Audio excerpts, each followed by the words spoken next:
नमस्कार बिटिया, खुश रहो। भाई साहब, JVN doctor Pramila Kajla, assistant professor in department of physiology and biochemistry, faculty of competitive science from Jyoti Vidyapeeth women's university. Today our topic is internal capsule.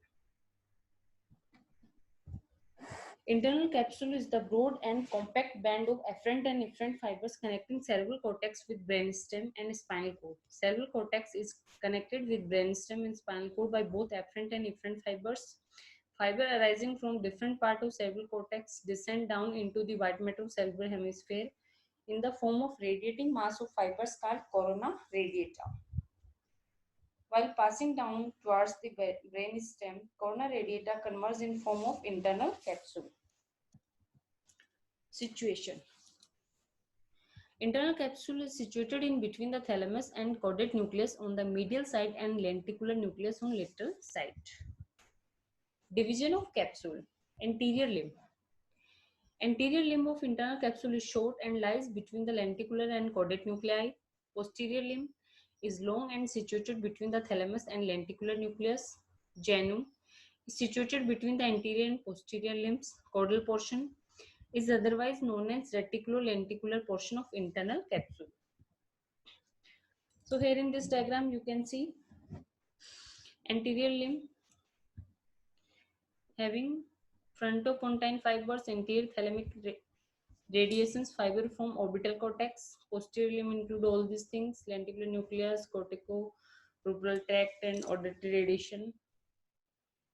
Here genu include head of caudate nucleus. This is thalamus with geniculate and lateral and medial geniculate bodies. Lesion in internal capsule.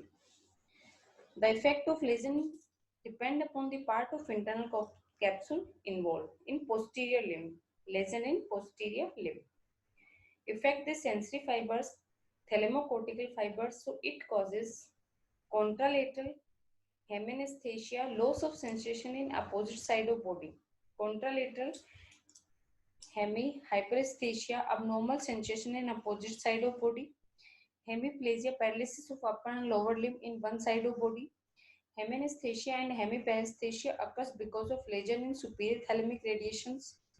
Hemiplasia is due to injury of corticospinal tract.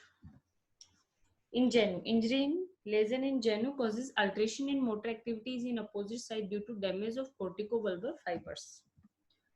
Lesion in caudal portion.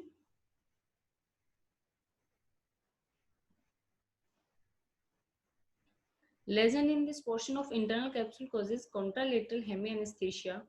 It also produces hemianopia and deafness because of the involvement of auditory and visual fibers. Lesion in anterior limb. Anterior limb contain thalamocortical and frontopontine fibers. Lesion in this limb causes widespread disability in the body. Both motor and sensory functions are lost. This session is powered by Digital Version 2.0 Jyoti Vidyapeeth Women's University. I hope you are satisfied with my digital session. If you have any query, please mention in comment box. I will resolve it. Thank you.